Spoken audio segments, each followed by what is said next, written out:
वो जनता क्या चाहती है कि हम लोग जो पुराने लोग हैं वो सिर्फ अपोजिशन में ही रहेंगे, कि सत्ते में आएंगे और आपके काम करेंगे? ये कभी सोचा है क्या?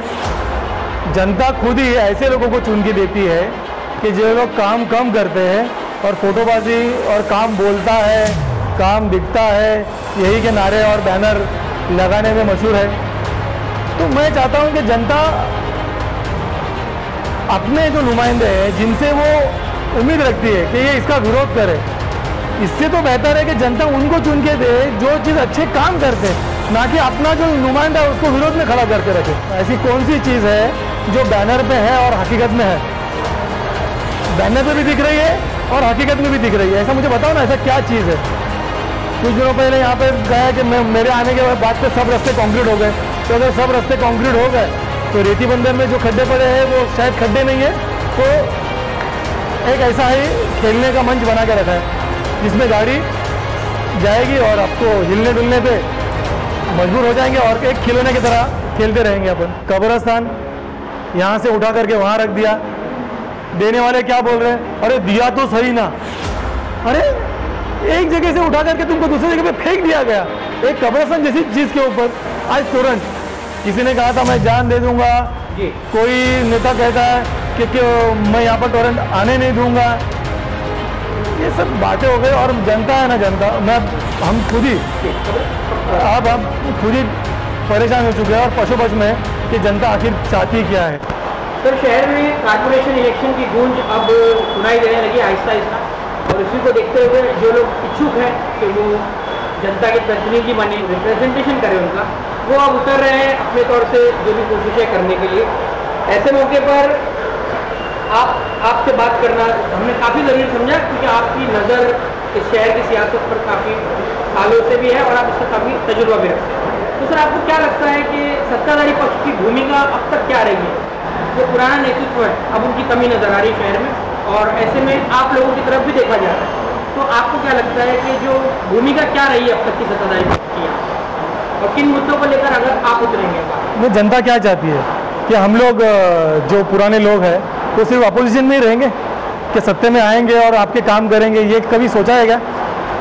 जनता खुद ही ऐसे लोगों को चुन के देती है कि जो लोग काम कम करते हैं और फोटोबाजी और काम बोलता है, काम दिखता है, यही के नारे और बैनर लगाने में मशहूर है। तो मैं चाहता हूं कि जनता अपने जो नुमाइंदे हैं जिनसे वो उम्मीद रखती है कि ये इसका विरोध करे, इससे तो बेहतर है कि जनता उनको चुन के दे जो चीज़ अच्छे काम करते हैं, ना कि अपना जो नुमाइंदा है उसको विरोध में खड़ा करके रखे। जैसे कि आपने भी कहा कि बैनर्स पर ये सब कुछ दिखा, तो ऐसा क्या आपको बैनर्स पर नजर आ रहा है जो जमीन पर नजर आ रहा है? क्या चीज़ मेरे को बताओ ना, ऐसी कौन सी चीज़ है जो बैनर पे है और हकीकत में है? बैनर पे भी दिख रही है और हकीकत में भी दिख रही है। ऐसा मुझे बताओ ना, ऐसा क्या चीज़ है? कुछ दिनों पहले यहाँ पे गया कि मेरे आने के बाद से सब रास्ते कंक्रीट हो गए। तो अगर सब रास्ते कंक्रीट हो गए तो रेती बंदर में जो खड्डे पड़े हैं वो शायद खड्डे नहीं है, तो एक ऐसा ही खेलने का मंच बना के रखा है जिसमें गाड़ी जाएगी और आपको हिलने डुलने पे मजबूर हो जाएंगे और एक खिलौने की तरह खेलते रहेंगे अपन। अब लोगों को ये जानकारी होनी चाहिए और ये इल्म होना चाहिए कि हम क्या कर रहे हैं। सिर्फ एक पार्टी के तक सीमित न रहते हुए आपके इलाके में जो अच्छा काम कर रहे हैं नुमाइंदा, फिर वो सत्ताधारी पार्टी से भी हो, मैं ये नहीं बोल रहा हूँ, उसको चुन के देना, ना कि एक आदमी आपने और सिर्फ हमेशा उंगली उठाने का। जैसे मैं मेरा खुद का नाम ले रहा हूँ कि भगत साहब इसका विरोध करो, भगत साहब उसका। अरे विरोध करने से अच्छा है कि उसको उस मुकाम पे पहुंचाओ कि वो खुद ही काम करे। सर, दूसरी बात ये है कि एक तरह की धारणा बना दी गई है, इस चीज़ को ज़्यादा प्रमोट किया गया कि opposition is only on social media, यानी कि सिर्फ सोशल मीडिया पर ही अपोजिशन है, अपोजिशन रास्ते पर नहीं है। तो क्या सर, आपको क्या लगता है इस चीज़ को किस तरह से आप काउंटर करेंगे? जनता को किस तरह ये यकीन दिलाएंगे कि अपोजिशन में वो ताकत मौजूद है कि वो जनता के जो मसाइल उनको हल कर सकते? क्या देखो, जनता ने जिनको चुना है वो लोग मसाइल हल नहीं कर रहे। इसका मतलब अपोजिशन कौन है? कौन नाकाम हो गया? कौन नाकाम हो गया? जनता नाकाम हो गई ऐसे लोगों को चुनने में। और जनता ये उम्मीद रखती है कि हम रास्ते पे उतरे और रास्ता जाम करें ताकि और आने वाले जाने वाले लोगों को तकलीफ हो। ये हमारा काम नहीं है। और ये जनता क्यों उम्मीद रखती है हमसे कि हम इसका विरोध करें? जब अच्छे लोग तुम चुन के देंगे तो विरोध होगा ही नहीं ना। तो इससे अच्छा है कि अच्छे लोग चुन के दो, अच्छा काम करेंगे और विरोध होगा नहीं। सर आने वाले कॉर्पोरेशन इलेक्शन में अगर आप उतरते हैं, अगर आप अपनी उम्मीदवारी जाहिर करते हैं, तो क्या ब्लूप्रिंट आपने बनाया है? सुधीर भगत किन मुद्दों को लेकर उतरेंगे इस वक्त जनता? सुधीर भगत हमेशा ब्लूप्रिंट लेके ही उतरा है और सुधीर भगत ने करके दिखाया है। आज आप संजय नगर को देखेंगे, सड़कें बड़ी कर दी है। मैं राज ठाकरे का इसमें खास जिक्र करूंगा। राज ठाकरे ने कहा कि जो भी नुमाइंदा चुन के आता है वो 3 चीज़ लेके चलता है, लाइट, पानी और सड़क। लाइट माशाल्लाह मेरे वार्ड के अंदर ऊपर तक मैंने लाइट पहुंचाई है। मेरे वार्ड के अंदर मैंने 3-3, 4-4 मेरे वक्त में ट्रांसफार्मर बिठाए।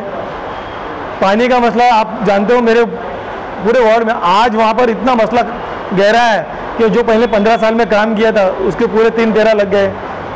सड़क जो मैंने बड़ी इसलिए की थी ताकि फायर ब्रिगेड अंदर जाए, आज वहाँ पर एक गाड़ी जाने के लिए तकलीफ हो रही है। मैंने तीनों काम किए थे, ब्लूप्रिंट सामने रख के किए थे। आज वो जनता ने उस ब्लूप्रिंट को नकारा साबित करते हुए आज ऐसे लोगों को चुन के लेके आए वो लोग कि जो 5 साल में क्या करके दिखाया जनता के सामने है। सर कल आपका एक इंटरव्यू हमने देखा, आपने नजर इंडिया न्यूज़ पर एक इंटरव्यू था, इसमें आपने कहा कि सिर्फ बुक्स यानी कि मैनिफेस्टो जो दिया जाता है आमतौर पर कॉर्पोरेशन के वक्त या फिर MLA इलेक्शन के वक्त, उसको देखकर ही लोगों ने वोट दिया और अब नाकाम हो गए, जैसे आपने अभी भी कहा। तो सर नाकामी लोग क्यों नहीं बता पा रहे, आखिर क्यों अब आपको क्या लगता है जनता क्यों खुलकर विरोध नहीं कर पा रही है और आप लोगों के साथ क्यों नहीं है जनता, आखिर क्या वजह है? अब ये देखो, किसी की सोच के ऊपर मैं नहीं चल सकता हूँ। लोगों की क्या सोच है मुझे मालूम नहीं। लोगों को शायद पोस्टर पे जो दिखता है वही बिकता है, जो किताबों में दिखता है वही। हकीकत से बहुत परे है मुमरा। अब वो मुमरा नहीं रहा जो काम के ऊपर वोट देता था। अब सिर्फ छापो, दिखावा करो, उसके ऊपर मुमरा वोट देता है। और मैं अभी इसके ज़्यादा क्या बोल सकता हूँ। शहर में अभी 1 से 2 दिन पहले या ज़्यादा से ज़्यादा 4 दिन हुए उस बात को, ये खबर फैली कि लाइट के बिल की वजह से एक शख्स की मौत हो गई। टोरेंट का बिल इतना ज़्यादा आ गया, उसने कुछ पैसे चुकाए भी उसके, लेकिन इतनी परेशान हो गया वो उसमें, जब उसको बताया गया कि आपका और बिल बाकी है, उसकी मौत हो गई। लेकिन ये खबर 1-2 चैनलों ने चलाई, जैसे DDS TV न्यूज़ है, सुल्तान रिजवी साहब, और बस उनके और कुछ लोगों तक ये खबर पहुँची है। लेकिन सर एक तरह से बिल्कुल नज़रअंदाज है टोरेंट को लेकर। तो सर आप इसको किस तरह देखते हैं? ये जनता को मतलब क्या समझा जा रहा है जनता को? जनता की कोई वैल्यू रही या नहीं, क्या कहें? अब ये जनता को ही पूछना पड़ेगा कि उनकी वैल्यू क्या रही है। जनता खुद ऐसे नुमाइंदे चुनती है जो उनका गला घोटने पे तुली हुई है, लेकिन जनता खुद मरने को तैयार हो चुकी है। लेकिन फिर भी यानी ये तो ऐसा हो गया है कि चाहे कुछ भी कर ले हम इन्हीं को वोट देंगे, ऐसा हो गया। कब्रिस्तान यहाँ से उठा करके वहाँ रख दिया। देने वाले क्या बोल रहे हैं, अरे दिया तो सही ना। अरे एक जगह से उठा करके तुमको दूसरी जगह पे फेंक दिया गया, एक कब्रिस्तान जैसी चीज़ के ऊपर। आज टोरेंट, किसी ने कहा था मैं जान दे दूंगा, कोई नेता कहता है कि मैं यहाँ पर टोरेंट आने नहीं दूंगा। ये सब बातें हो गई। और जनता है ना, जनता हम खुद ही अब हम खुद ही परेशान हो चुके हैं और पशु में कि जनता आखिर चाहती क्या है। जनता कर देती है और बाद में 5 साल भुगतते बैठती है। सर कब्रिस्तान का जो मुद्दा आपने कहा कि कब्रिस्तान जो जहाँ पर अलॉट हुआ था वहाँ पर तो मिला नहीं है, ये तो आप जानते ही हैं। और जिस जगह पे मिला है सर, वहाँ पर देखा जा रहा है कि लोगों का कहना है कि गटर का पानी है वहाँ पर, लेकिन कुछ लोगों का कहना है और खासतौर से जो हमारे MLA साहब है उनका कहना है कि भाई इसको मुद्दा बनाया जा रहा है हिंदू और मुसलमान का, कि मैं गैर मुस्लिम हूँ तो मुझे अपोजिशन ये कह के टारगेट कर रहा है कि देखो इसने कब्रिस्तान बराबर नहीं दिया। तो आपको क्या लगता है, शहर की जनता है, आपको ऐसा महसूस होता है कि शहर की जनता जनाब जितेंद्र रावत को सिर्फ इसलिए टारगेट करिए कि गैर मुस्लिम? आपको ऐसा महसूस हुआ कभी? मेरी पहली बात है कि उसको वो शिफ्ट करने की ज़रूरत ही क्या थी? अगर तुमने शिफ्ट किया तो आपको टारगेट किया जाएगा ना। ज़रूरत क्या थी आपको मैं बताना चाहता हूँ। ज़रूरत इसलिए थी कि वहाँ पर अभी 18 और 20 माले के टावर बनने वाले।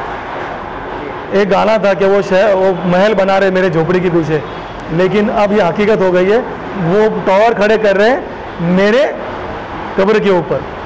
ये सीन हो गया। लेकिन कुछ बोल के फ़ायदा नहीं है। मुमरा की जनता जो आवाम है ना, वो लोग ने आँख कान मुँह सब बंद करके रखा है। कुछ नहीं होगा ये मुमरा का और कुछ हो भी नहीं सकता। किस तरह खोली जाए जनता की? क्या खोलेंगे? चिल्ला चिल्ला के हमारे गले फट गए, हमको घर पे उठा के रख दिए। क्यों? एक आदमी 10 बार पार्टी बदलता है, पूरा खानदान खड़ा होता है इलेक्शन में, फिर भी लोग उनको वोट देते हैं। और जो आदमी ने आपको सड़क, पानी, रास्ता सब दिया, उसको आपको घर बिठाना है। तो और क्या चाहिए? जीता जागता उदाहरण है कि जो तरक्की के ऊपर है, जो तरक्की ला के देता है, उसको घर बिठाने का, और जो ढकोसले और सिर्फ आपको बेवकूफ़ बना रहा है, उसको चुन के देना। क्यों? तो वो फलाने पार्टी से, यानी लोग पार्टी देख के वोट करते, काम देख के वोट करते नहीं। सर, स्काई वॉक से लेकर, ट्रांसफार्मर से लेकर, अच्छे रास्तों से लेकर और हैंगिंग मार्केट से लेकर ऐसे कई ख्वाब शहर ने देखे, कई उम्मीदें शहर को मिली जो पूरी नहीं हो पाई। ये बिल्कुल ज़मीनी हकीकत है। लेकिन मैं आपसे पूछना चाहता हूँ, सुधीर भगत साहब को अगर एक और चांस दिया जाता है, यानी कि आपको एक चांस दिया जाता है, तो आप ऐसे क्या वादे हैं जिनको पूरा करेंगे आप, जिसका आप अश्योरिटी दे सकते हैं? क्या वादे? सबसे पहले बात तो मैं कोई वादा करता नहीं हूँ, मैं इरादा करके आता हूँ। वादों में और इरादों में बहुत फ़र्क होता है। वादा वो एक कहावत, वो और एक सुनाओ कि वादे होते हैं ना वो तोड़ने के लिए होते हैं, इरादे होते हैं ना वो पक्के होते हैं। तो मैं इरादा लेके आता हूँ, और मुझे क्या करना है ये मैं बोल के नहीं आऊँगा, मैं चुन के आने के बाद वो करके दिखाऊंगा। फिलहाल इलेक्शन अभी और दूर है, वक्त क्या होगा क्या नहीं, मेरा सब कुछ सही चल रहा है। राजनीति में कोई मेरा धंधा नहीं है, कोई बिजनेस नहीं है। मैं एक चाह है और मेरे पूर्वजों की एक मंशा रहती है कि लोगों की समाज सेवा करना, उसको लेके मैं आगे बढ़ता हूँ। मेरे कुछ चाहने वाले हैं, वो चाहते हैं कि मेरे हाथ से कोई अच्छा काम हो, बस उसी के लिए वो राजनीति का एक मेरे लिए मंच है। सर, आखिर में सिंगल पैनल की बात हुई थी कि भाई सिंगल पैनल हो जाएगा सारे महाराष्ट्र में से कुछ कॉर्पोरेशन में। सिंगल पैनल करने के बाद में इलेक्शन होंगे, जो कॉर्पोरेशन के इलेक्शन है, लेकिन उसके बाद में काफ़ी बैठकें हुई और MVA महाविकास आघाड़ी सरकार की यहाँ पर बैठक हुई और ये फैसला हुआ, या ये बातें चल रही हैं अभी तक डिक्लेरेशन उसका हाथ नहीं आया है कि शायद 3 उम्मीदवारों का पैनल। तो सर, सोशल मीडिया पर अपोजिशन ये कह रहा है, आपने वो मैसेज भी देखा होगा, क्या अगर काम किया होता तो फिर शायद इस तरह की टिकट लगाने की ज़रूरत नहीं पड़ती, या इस तरह की बातें करने की ज़रूरत नहीं। आपका क्या कहना है इस बारे में? देखो, अब 3 का पैनल हुआ तो भी जिसको लड़ना है उसको तो लड़ना ही है, 2 का हुआ तो भी जिसको लड़ना है उसको लड़ना है। लेकिन मेरा ऐसा कहने का मतलब ऐसा है कि जो मेहनत मैंने की है, जो लोगों तक मैं पहुँचाऊँ, तो उसका श्रेय मुझे मिलना चाहिए, ना कि ऐसे 2 लोगों को मैं लूँ कि जिसका कोई वजूद ही नहीं है, जिसने कभी किसी के साथ काम ही नहीं किया, तो उनको लेकर के फिर खुद तकलीफ में आना।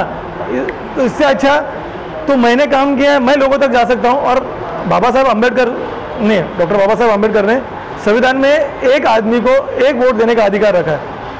अगर आप ज़्यादा करोगे तो क्या होता है, इसके अंदर भ्रष्टाचार ज़्यादा होता है, घोड़े बाजार ज़्यादा होता है, इसमें जातिवाद हो जाता है। जिस इलाके में जिसकी संख्या ज़्यादा होती उस पार्टी के उम्मीदवार चुन के आते हैं।